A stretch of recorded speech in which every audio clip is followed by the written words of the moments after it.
Diplomatic relations between Nigeria and the United States was established in 1960, following Nigeria's independence from the United Kingdom. From 1966 to 1999, Nigeria experienced a series of military coups, excluding the short-lived Second Republic that lasted between 1979 to 1983. Following the return of democratic rule in 1999, the U.S.-Nigeria relations improved in areas like cooperation in foreign policy, goals such as regional peacekeeping. Since then, the United States seeks to improve the economic stability, security, and well-being of Nigerians by strengthening democratic institutions, improving governance, transparency, and accountability, promoting human rights, encouraging two-way trade and investment, and professionalization of the security forces. U.S. assistance also aims to build institutional capacity in the provision of health and education services and support improvements in agricultural productivity and the delivery of reliable and affordable energy. On Diplomatic Ties today, we will be enlightening Nigerian students, and indeed Nigerians and their parents, on the student visa application processes, as this is the peak season or period when most students who want to study in the United States apply for visas. My guest today on the program is the Vice Consular in the Consular Section of the United States Embassy in Nigeria, Mr. James Swift. You're welcome to Diplomatic Ties. Thank you very much for the invitation. Mr. James Swift will be talking on prospective student visa applicants and the processes in applying and obtaining visas to study in the United States. That will be the size of the program. As we say, the conversation continues after this time out. Stay with us.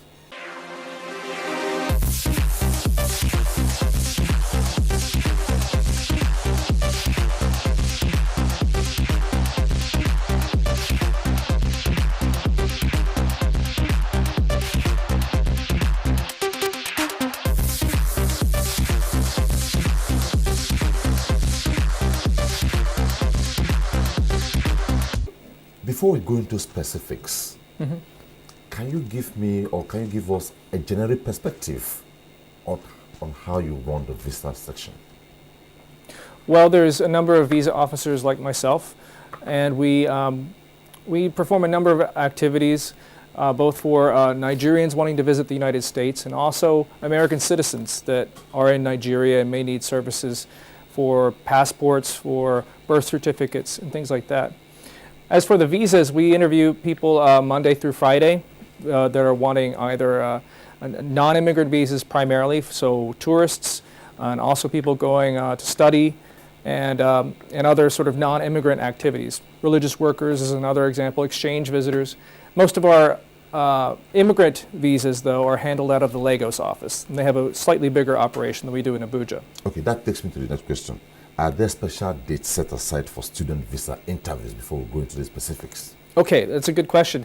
So we'd handle student visas Monday through Friday, along with the normal business hours of the embassy. But as you mentioned before, this is our peak season, and we're seeing a lot of demand for student visas. And so to accommodate that, we've opened up a special Saturday visa interview timeline for students, and that'll be on August 5th.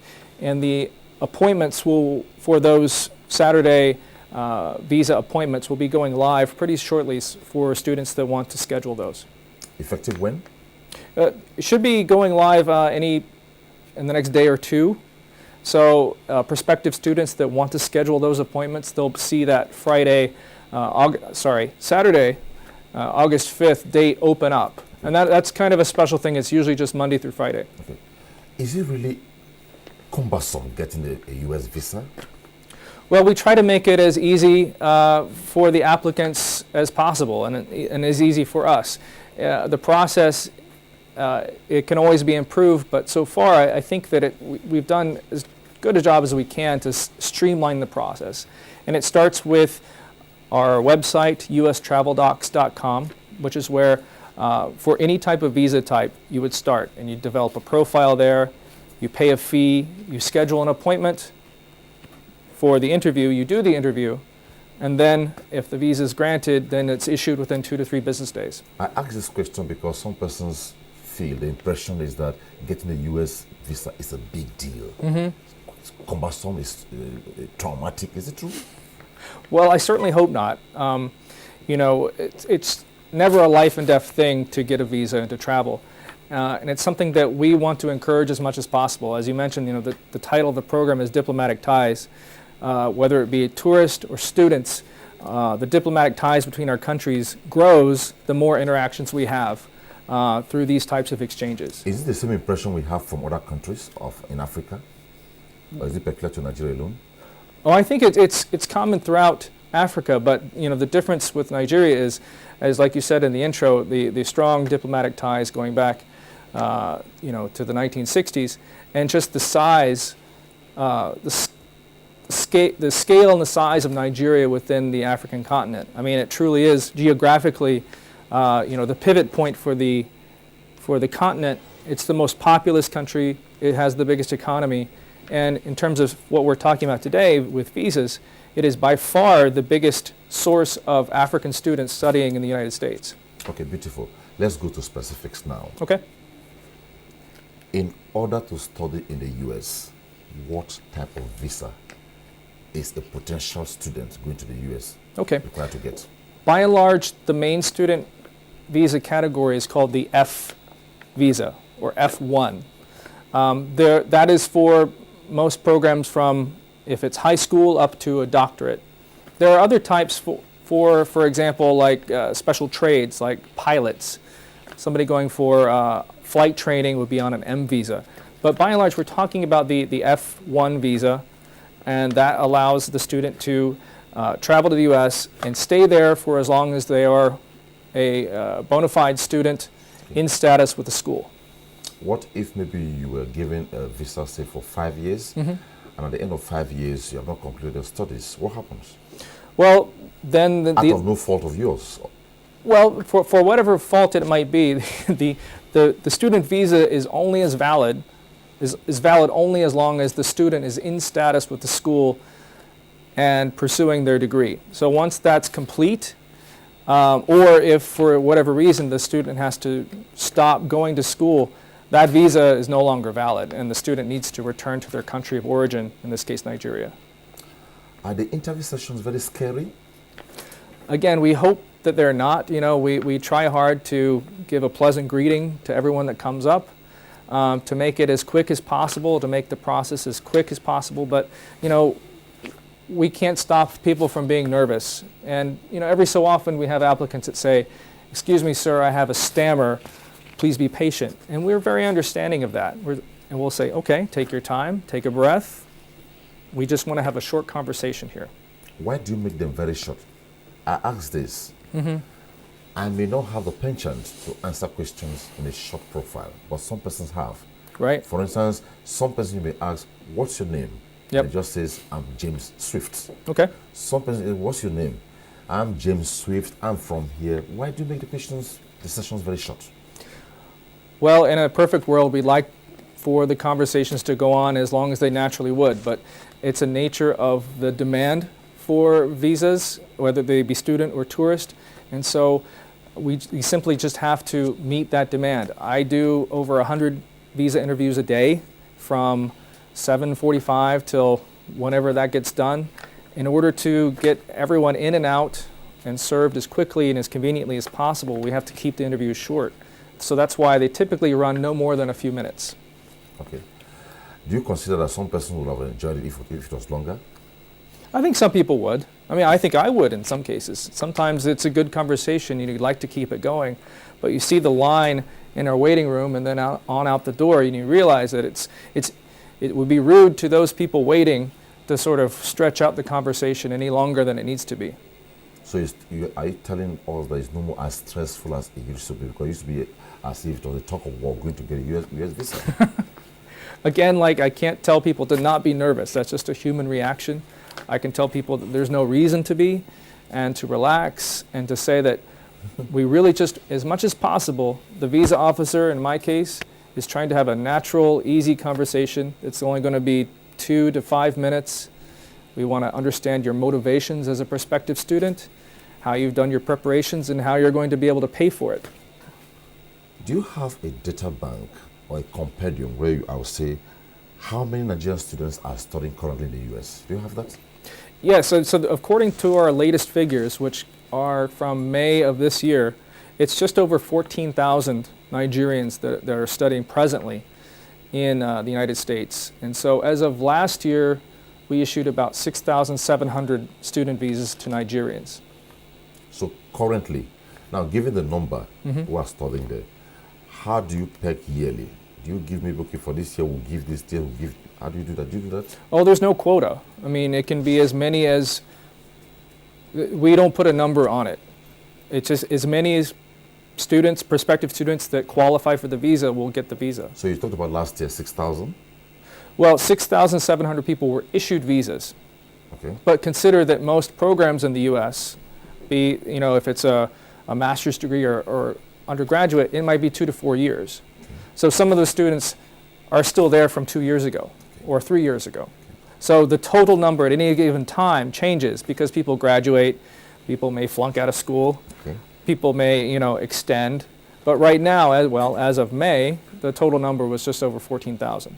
Because I asked this, imagine we have maybe 10,000 visa applications for studying in the US, and you issue out 6,000. What happens to the 4,000? What's the yardstick? Well, I don't have actual numbers, unfortunately, for Nigeria specifically, but I can tell you that in 2016, worldwide, about 450,000 student visas were issued, and about 250,000 were denied. So if you look at those numbers, like about 2 out of every 3 applicants were accepted for a student visa. Are there specific institutions that if a particular prospective student applies to, the person may not get a visa? Well, no, it's not dependent on the institution. In a way, all those institutions are vetted to some degree by the Department of Homeland Security. So that's another government office. I work for the Department of State, but we work together. So what happens is that every institution of higher learning that wants to invite international students, they get vetted by Department of Homeland Security, and then they are able to issue what's called an I-20 form. And that's basically a form that says the school has accepted the student and they're inviting the student to come over for a student visa. So everyone that we see for student visas, they've been issued an I-20 from a certified school in the US. So there's no good or bad. Everyone that's been authorized to issue those forms is okay. Okay. The program once again is Diplomatic Ties, and today we are taking a look at visa processes for prospective Nigerian students who are going to school in the United States of America. If time permits, we may extend briefly into generic issues around visa issuance by the United States Embassy in Nigeria. The conversation continues after this time out. Stay with us.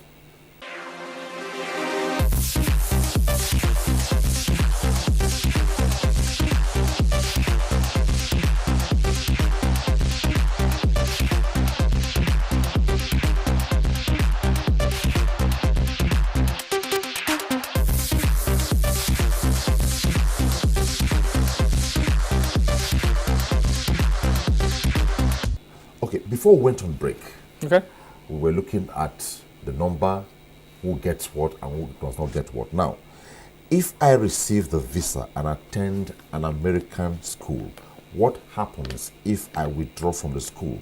Must I leave the country?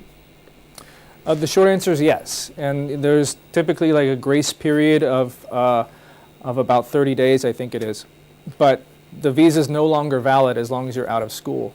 So some students may transfer schools. So for them it's very important that they transfer what's called a SEVIS number. SEVIS is kind of like a tracking number for all students in the U.S. They transfer that from their initial school to the next one. But if they transfer, they can continue, right? Yes. Go ahead. Well, that's basically it. The important thing is to stay in status and to not accrue what's called illegal presence in the United States. And sometimes you may need to come back to your home country to do that, but it's critical to stay in status. But what if you continue illegally? What happens? Can you Well, just share with us? Well, it's illegal. And And unfortunately, that has bad implications for the applicant's ability to ever get a visa in the future. So, if I have a 4-year visa, for instance, to study for 4 years, Yes. do I need to renew every year? I'm Not just as long- asking a layman's question. Right. Not as long as you're in the United States. If you come back to your home country, that visa allows you to come and go effectively. But there might be a time where you need to renew that visa and you need to leave the country to do so. You don't necessarily need to go back to Nigeria, you just need to leave the country to renew the visa. Now, how and why do I choose a particular school in the US to qualify for a visa? That's a critical question for any student, and for American students too. When it was time for me to start looking around for colleges, it's critical to find a school that makes sense educationally and economically, because there's a huge variation in terms of the schools in terms of quality and cost. And that's what I would tell international students as well. You have to be able to afford it, and it has to be able to meet your goals. And the best way to find those schools, I would say that your one-stop shop for finding that information and starting your search is called Education USA, and you can Google that and find it. But the website is basically educationusa.state.gov. And that's that's a repository. Maybe you need to repeat that again. Education USA, state, gov. So that is our sort of clearinghouse for information pertaining to international students and schools in the U.S. Is it possible if by chance I go off track and pick the wrong school and I apply for visa, I might not get it? Well, like I said, it has to make educational and economic sense for you. And so if that's something that the visa officer will be determining at the interview, and if the prospective student, if they can't afford it, or for some other reason they don't present as a bona fide student, then they would not be approved for the visa. And in the long run, that's probably better off for the student, because it's a lot better off than going to a school, finding out that it's way more expensive than you expected, and way more difficult, or way more inappropriate in other ways. Now, what kind of documents are required to acquire a student visa? Okay, so the U.S. visa... You need to be very emphatic here, because this is the season where a lot of parents are listening and they want to get it right. Well, they're going to get primo information today. It's a good thing they've tuned in, because I will tell you exactly what you need as a prospective student. The main thing is that I-20 form from your prospective school. So that is your sort of ticket into the door to get the interview. Other than that, we may like to see a transcript from your most recent school, or might be a WIAC if you're a high school student going into undergraduate. If you're a graduate going into a graduate program, it might be, like I said, a transcript. And next, if your family or some other person is going to be paying for this, we might ask to see something like a bank statement that can show that your family or yourself can pay for the education that you're aspiring to. Or if you have a scholarship, some sort of documentation showing that. So really, I-20, transcripts, and evidence of the funding. What if you discover after you gave me a visa that what I gave as information about myself is not correct? Well, or it's a lie. Let me use the word. Yeah. Well, unfortunately, that happens, and that. So what happens when you discover that? Then they are denied the visa, and it weighs heavily against that applicant for. What if it has been issued? Then you discovered it. What happens? In some cases, we have to revoke that visa. So it's revoked electronically, and then the next time they either visit the embassy or the port of entry, it's canceled physically with a stamp. So unfortunately, that's a very small minority of students that try to do such a thing. And unfortunately, when it happens, that even in the future, years down the line, when they want to apply as a tourist with their family, or maybe they want to go to school, now they have the funds, well, they've tarnished their credibility, and it's going to be very difficult for them to recover our trust to get that kind of visa. Beautiful. Now that everybody's anxious This is a peak period. Imagine, as if Mr. James Swift, there are a group of parents here. Can you counsel them and reassure them on how they could go about getting a visa and why they may not cut corners? What would you be telling them? Imagine you're addressing them now. So telling the parents of prospective Parents and the students, yes. I would tell them that, it's a big decision for the family, and it's a big commitment of both time and money. And so they really have to think carefully, because the student will be there in the United States potentially for years. So they'll have to think, how often are they going to see their child? How are they going to get the money to their child to pay tuition, to pay living expenses? But I would absolutely encourage them. I mean, America has some of the best schools in the world. I had a great time when I did my undergraduate and graduate degrees in the United States. So by all means, if you have the will, the means, and the drive, by all means, please do apply to U.S. schools, and we hope that you make it through. Okay. Before we tie up the program, generally, people have the impression it's so difficult to get a U.S. visa. Is this true? I don't think it is. I mean, but again, I'm coming at it from a different perspective. I think that as long as applicants are honest and credible, they may not get the visa, but they're not going to disqualify themselves in the future when they might be more qualified. So that's the critical thing we always stress. Be honest. Answer the questions that are asked. If you're asked for more documents, produce them. And the qualified people get visas. It's as simple as that. Okay. Let me go back to the school.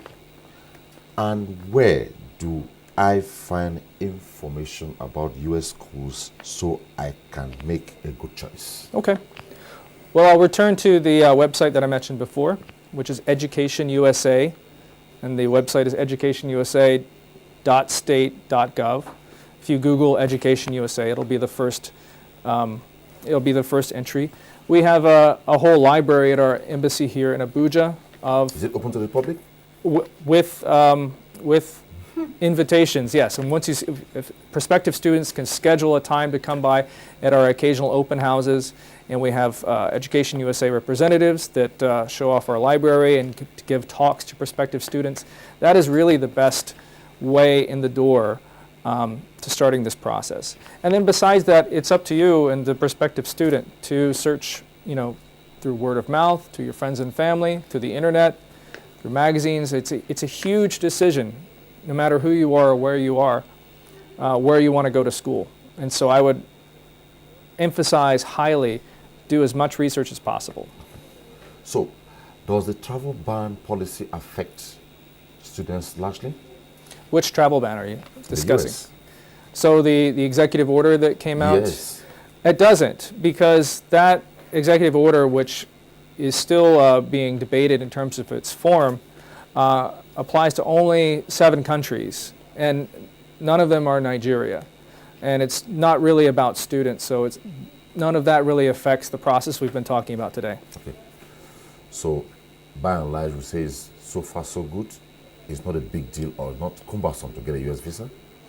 Like I said, I don't think it is, and we're doing our best to make it as convenient and easy as possible for prospective students. Okay. Mr. James?